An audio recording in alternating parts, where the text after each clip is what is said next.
Oke, hari ini kita masuk pada pertemuan ke-9 ya. Topik hari ini adalah training dan help. Nah, ini nanti akan membahas bagaimana ketika komputer memberikan berupa training dan juga berupa help itu seperti apa saja. Nanti kita akan mempelajarinya di dalam materi ini. Nah, ini nanti kita akan membahas tentang fungsi help, kemudian macam-macam help, dan juga ada online versus paper, dan juga ada masa depan HCI atau IMK. Sering kita jumpai tombol help ya di beberapa aplikasi gitu ya. Nah, ini kembali ke basic guidelines dalam interface design. Jadi help ini memang untuk memberikan informasi untuk user ketika user itu merasa kesulitan ketika berinteraksi dengan komputer ataupun dengan interface. Kapan help documentation itu digunakan? Users biasanya langsung trial and error ya. Jadi pada umumnya manusia itu lebih sering langsung mencoba, terutama mungkin kalau kita bermain game ya, kita bisa langsung main aja, tapi kemudian kita baru bisa mempelajari, oh ini ternyata tombol ini, oh ini ternyata feature ini, dan lain sebagainya. Jadi user biasanya hanya langsung mencoba, kemudian ketika dia mendapatkan error, baru dia mencari tahu, atau mungkin membuka manual books-nya, atau mungkin membuka mungkin berupa online guidelines gitu ya. Nah, help manuals and documentation ini biasanya baru akan dicari jika ada problem. Kalau belum ada problem ya lanjut saja untuk trialnya gitu ya. Biasanya untuk problem-problem yang urgent dan spesifik ya, jadi dia jarang digunakan saat pertama software itu diinstal. Jadi dia menemukan adanya problem atau error ini nanti ketika sudah mencoba aplikasi tersebut atau mencoba menggunakan interface yang ada. Menurut Norman, jadi seberapa mudahkah untuk bagi user ketika berinteraksi dengan komputer ya? Jadi itu dianggap mudah ketika user itu bisa determine, bisa memutuskan kira-kira fungsi device ini apa. Jadi dia tidak perlu mencari manual books atau guidelines ya untuk mencari tahu fungsi-fungsi dari mungkin contohnya tombol-tombol atau panel-panel yang ada di interface. Kemudian tell what action are possible. Kira-kira aksi apa yang memungkinkan. Jadi dia langsung tahu, usernya langsung mengerti kira-kira action apa ketika saya sudah klik ini. Action apa yang kemudian akan muncul ketika saya previous atau next gitu ya. Kemudian tell if system in desired state. Jadi sistem itu bisa langsung kita bisa langsung tahu ya kira-kira sistem ini akan menuju kemana. Kemudian determine mapping, kita tahu posisi kita di mana, kita tahu setelah next ini kita kemana gitu ya. Kemudian ada perform the action dan juga tell what state the system is in. Ini dikatakan mudah ketika ada 7 komponen ini ketika kita berinteraksi dengan sistem informasi ya. Nah, ini dianggap mudah tanpa kita harus membuka manual book. Sistem type. Beberapa sistem ini membutuhkan workup and use. Seharusnya suatu sistem kaya akan fitur dan harus dapat melayani berbagai macam user, entah itu yang pemula ataupun bahkan sampai expert, dengan menawarkan graded, help, learning, dan lain-lain. Jadi interface yang baik itu dia diharapkan dapat memberikan layanan untuk pemula bahkan hingga ke expert user. Ini dianggap berhasil ketika mulai dari pemula hingga expert bisa berinteraksi dengan mudah, bisa berinteraksi dengan interface itu tanpa ada kendala ya. Jadi bagaimana untuk mencegah ataupun mengendalikan ketika user pemula ini mengalami kesulitan gitu ya. Jadi kita bisa membantunya dengan function help atau learning. Biasanya untuk function help ini diberikan warna biru ataupun mungkin simbol tanda tanya ya. Jadi user itu langsung tahu dari metafor tersebut. Kalau ada tanda tanya berarti itu untuk help atau mungkin informasi yang bisa kita dapatkan dari guidelines yang ada. Kemudian ada types of help, getting started manuals and tutorials. Ini kita bisa dapatkan beberapa help ya dari conversion manual. Kemudian ada quick references dan juga ada detailed references manuals dan juga ada online tours, exercise dan demos. Jadi kita bisa mencari bantuan dari mana saja ya, dari online atau mungkin dari quick references yang bisa kita dapat pada saat itu ya. Jadi itu tidak menutup kemungkinan untuk bisa membantu kita, membantu untuk usernya. Kemudian ada context sensitive help, misal ada tooltips di sana, dan juga bisa juga dengan menggunakan wizard ya. Ada pula online community, jadi kita bisa bergabung di komunitas gitu ya untuk menanyakan kira-kira contohnya saja kita menggunakan Python gitu ya. Dan kita masih pemula. Kemudian kita akan resolve dari permasalahan yang kita dapat itu dengan bergabung dalam community, kemudian kita bisa bertanya ataupun mungkin terjalin tanya jawab di sana dan juga diskusi, kemudian kita bisa mendapatkan beberapa solusi dari permasalahan yang kita dapat gitu ya. Jadi ada berbagai macam kemungkinan untuk menemukan solusi yang kita temukan.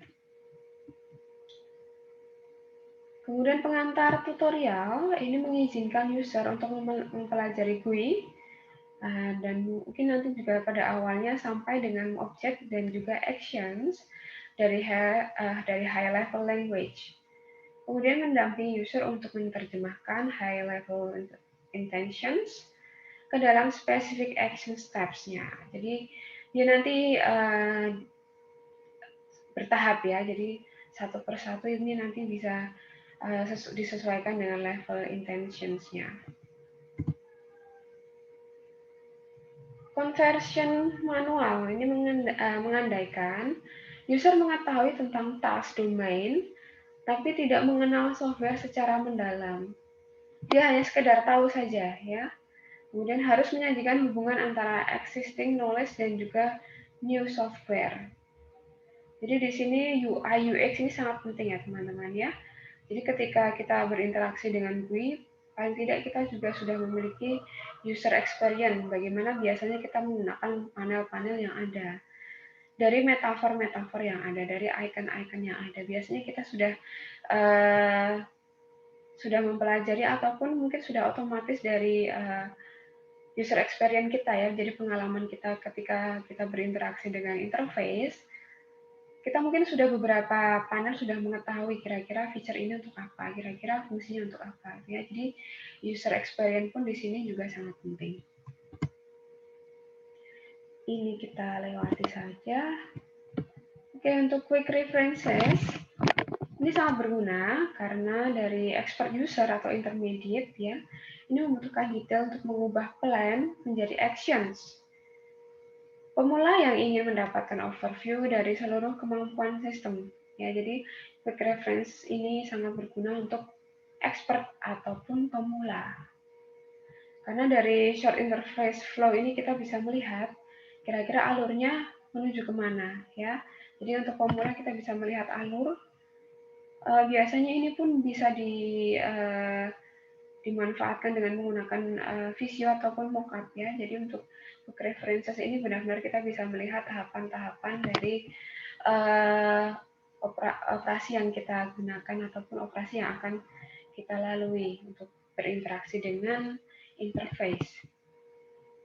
Reference manual kebanyakan digunakan oleh expert user guna detailed untuk lookup-nya. Nah, untuk references manual ini biasanya digunakan untuk expert atau intermediate ya biasanya ya. Jadi untuk pemula tidak disarankan. Nah, ini dibuat dalam table of contents, index, paper, ataupun online. Kemudian mengubah ataupun mengcopy dari paper base ke online base karena page layout kemungkinan bisa berbeda. Jadi di sini lebih teknis ya untuk reference manual sini. Jadi dia lebih ke teknik pengoperasiannya tanpa adanya mockup ataupun lebih friendly dari reference manual. Nah, reference manual ini contohnya seperti ini ya, sering kita jumpai ketika berinteraksi dengan komputer ya. Nah, ini adalah reference manual. Jadi di sini terdapat contents, kira-kira apa yang kita butuhkan, kita nanti bisa memilih dari contents yang ada. Kemudian ada index, dan juga ada find ketika kita akan mencari beberapa informasi dari reference manual ini. Online manuals, ini berupa tabel of content ya, dan ini harus selalu terlihat.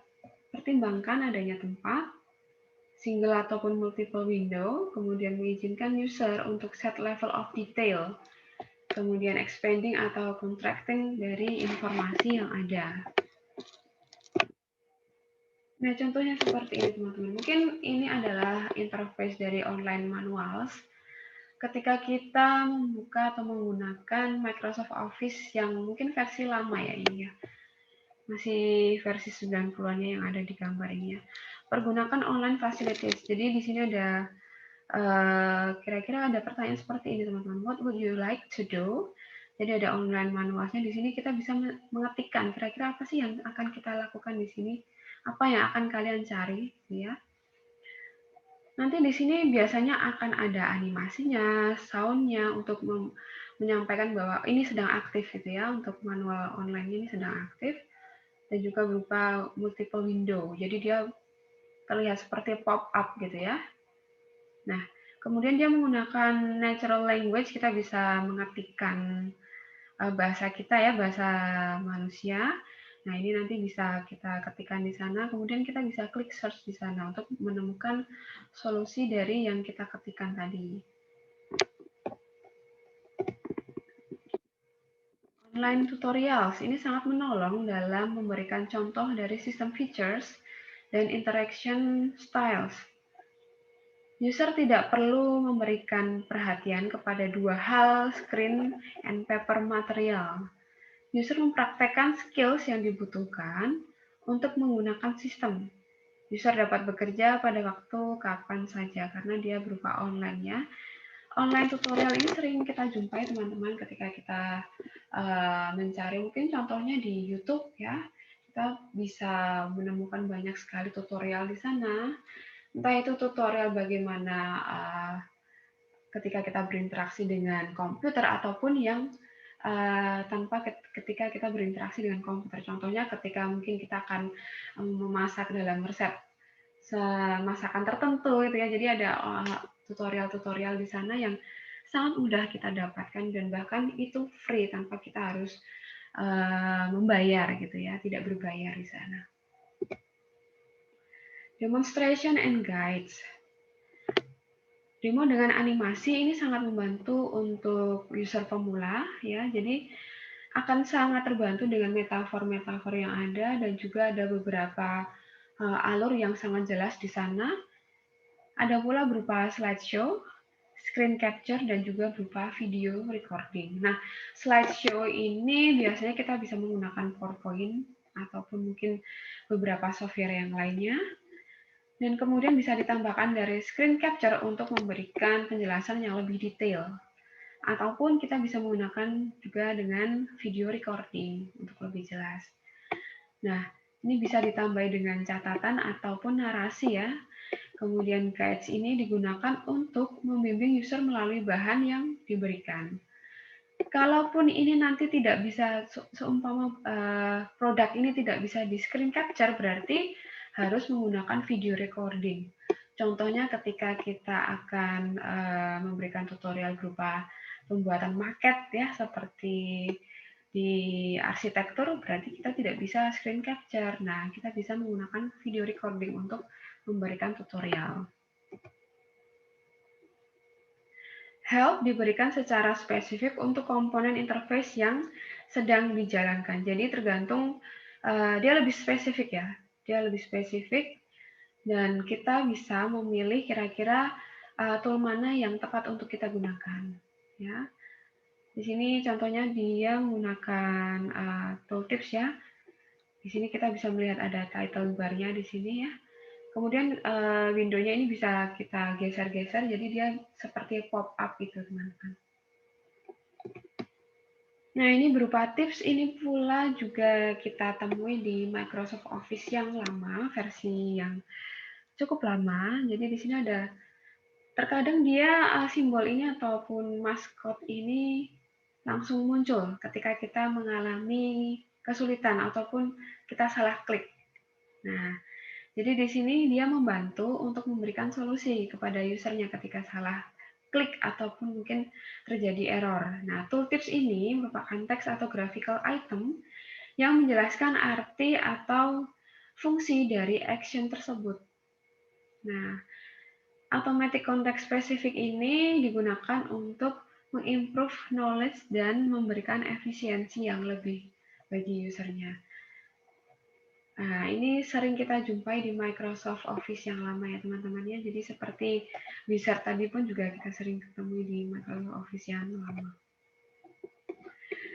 Nah, Wizard ini merupakan user yang kemudian akan dibimbing dari step by step-nya. Jadi tahap pertama, tahap kedua, dan juga seterusnya. Nah, ini kita bisa melihat bahwa di sini ada bagannya ya, mulai dari start, kemudian presenter or audience, kemudian slideshow, dan juga hingga finish. Kita nanti bisa melihat kira-kira bagaimana sih cara mengoperasikan dari contohnya mungkin PowerPoint gitu ya. Untuk Wizard ini infleksibel dan biasanya lambat. Dan expert tidak suka, tetapi pemula mungkin bisa sangat terbantu dengan adanya step by step yang disajikan di interface ini, di Wizard ini. Nah, di sini ada keuntungannya ketika kita mencari online help. Jadi kita bisa mencari tahu help dari online. Jadi berarti harus connect dengan internet. Keuntungannya adalah, oke, dia selalu ada, dia selalu bisa kita akses gitu ya. Tapi memang harus menggunakan jaringan internet. Tidak membutuhkan extra space, kemudian up to date ya, dia update selalu. Kemudian kita bisa search-nya juga dengan cepat. Kemudian dapat menggunakan grafik, sound, color, animasi untuk menjelaskan fungsi-fungsi yang mungkin sulit. Jadi bisa diberikan beberapa animasi untuk menjelaskan alurnya ya, ataupun menggunakan mockup. Kemudian meningkatkan interaktif dan juga konteks spesifik help. Nah, di sini juga kita bisa terbantu dengan adanya display error message ya. Kita bisa mencari kira-kira error ini seperti apa. Bahkan untuk online kita bisa mencari tahu gambar ya. Gambar ini artinya apa. Bahkan kita menggunakan Google pun bisa langsung search dengan menggunakan gambar ya. Jadi ini sangat dimudahkan untuk para pemula. Kemudian kita bisa menemukan correct input di sana, valid comments, kemudian menjelaskan current value of various system parameter, dan juga link ke online resource yang lainnya. Kita pun ketika tidak merasa puas dengan apa yang kita cari gitu ya, untuk help tersebut kita bisa mencari online help yang lainnya. Karena kita bisa menemukan lebih dari satu guidelines yang kita temui di Google ataupun ketika kita browsing. Nah, disadvantage-nya apa? Jadi di sini ada kerugiannya apa, disadvantage-nya apa ketika kita menggunakan online help. Membaca dari screen itu terasa lebih lambat ketika kita berinteraksi, ketika membaca dengan menggunakan buku biasa ataupun kertas ya, manual. Nah, ini akan memperlambat user ketika sedang mempelajari dari online help. Screen yang kecil karena kita membutuhkan scroll ya, scroll ataupun next previous, nah itu akan membutuhkan waktu yang lebih lama. Ya. Dan screening-nya pun juga akan lebih lambat ya, karena mata kita pun juga hanya bisa menjangkau atau mungkin kita hanya dibatasi dengan screen yang ada ya. Jadi kita harus melakukan scroll. Nah, display resolution lebih rendah daripada print material. Jadi untuk resolusinya pun lebih rendah ketika kita membaca di depan layar ataupun monitor. Kita lebih mudah membaca dengan paper ataupun kertas. Uncomfort, tidak begitu nyaman ketika membaca menggunakan e-book contohnya. Kemudian terkendala juga antara online dan juga offline, karena kalau kita akan mengaksesnya dengan menggunakan online, berarti seharusnya juga ada jaringan internet di sana. Ketika tidak ada jaringan internet, ini pun juga tidak bisa berjalan. Kemudian mengganggu kerja, karena kita bisa ganti-ganti window dan juga membutuhkan waktu yang cukup lama daripada kita menggunakan manual book ya, menggunakan kertas itu, karena kita membutuhkan pemilihan window mana sih yang sesuai, yang tepat untuk visual kita, dan juga kita butuh browser space, kita perlu searching, kita perlu memilih kira-kira materi atau solusi mana yang tepat untuk problem yang kita dapat saat itu gitu ya. Jadi masih membutuhkan waktu yang cukup lama untuk search di sana. Ganti-ganti window dan juga kita harus menyesuaikan space-nya, karena monitor yang kita miliki ini sangat terbatas, large-nya atau mungkin lebarnya ya. Jadi ini saya kira cukup membatasi ya user ketika akan membaca guidelines-nya. Kemudian dibutuhkan ingatan yang cukup kuat karena banyak window yang akan dibuka dan cukup mengganggu. Kalau kita lupa dari step awal, kemudian kita harus back lagi berapa kali nih untuk mendapatkan page yang tadi kita cari. Ya, mungkin di sana ada beberapa step hingga mungkin dari step 1 hingga step ke 10.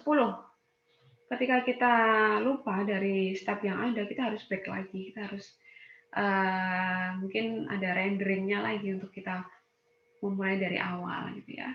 Dibutuhkan ingatan yang cukup kuat pastinya. User kehilangan konteks pekerjaan karena waktu yang dibutuhkan lebih banyak daripada ketika kita berinteraksi atau mungkin membaca dari manual books yang menggunakan kertas ya. Jadi di sana sangat memerlukan jaringan itu harus cukup stabil, karena ketika tidak stabil ini pun akan membutuhkan waktu yang lama pula. Online help guidelines. Di sini ada user, data harus dikumpulkan untuk menentukan di mana help dibutuhkan. Harus dapat mengontrol help system. Jadi user ini harus bisa mengontrol help system ini. Berarti diharapkan untuk help ini benar-benar memberikan solusi dari error yang ada, dari problem yang ditemui oleh user ini. Help system harus mudah, harus diakses dengan mudah, kemudian keluar dari help untuk kembali ke workspace itu harus simple, tanpa ada beberapa panel yang akan membuat user ini merasa ambigu ataupun kebingungan ya. Jadi sistem dari help ini pun kita bisa tahu bahwa yang akan mengakses help ini adalah user yang menemui problem, yang menemukan error. Berarti help ini pun harus bisa menyesuaikan ataupun harus diberikan berupa instruksi yang simple supaya user ini bisa langsung mengerti ya. Ini akan sangat menyulitkan ketika user mendapatkan error ketika user yang berinteraksi dengan interface tersebut, kemudian dia mencari help, ternyata ketika diklik help-nya pun sama-sama membingungkan. Nah, ini akan menjadi error yang tidak akan terpecahkan ya. Buat help yang spesifik, akurat, komplit, dan juga possible. Berikan simbol-simbol yang sesuai, berikan warna yang sesuai, dan juga penempatan yang sesuai. Keep it simple dan juga fokus. Gunakan beberapa style yang kita bisa mengerti metafornya. Antropomorfiknya juga sesuai. Gitu ya. Jadi dianggap untuk sistem atau help ini, dianggap dia bisa resolve dari problem yang ada. Dianggap dia bisa memberikan simplicity, dia bisa memberikan efisiensi dan juga effectiveness untuk user ketika berinteraksi dengan komputer. Oke, materi hari ini sudah selesai. Nanti kita bisa lanjut lagi di materi berikutnya, di pertemuan berikutnya.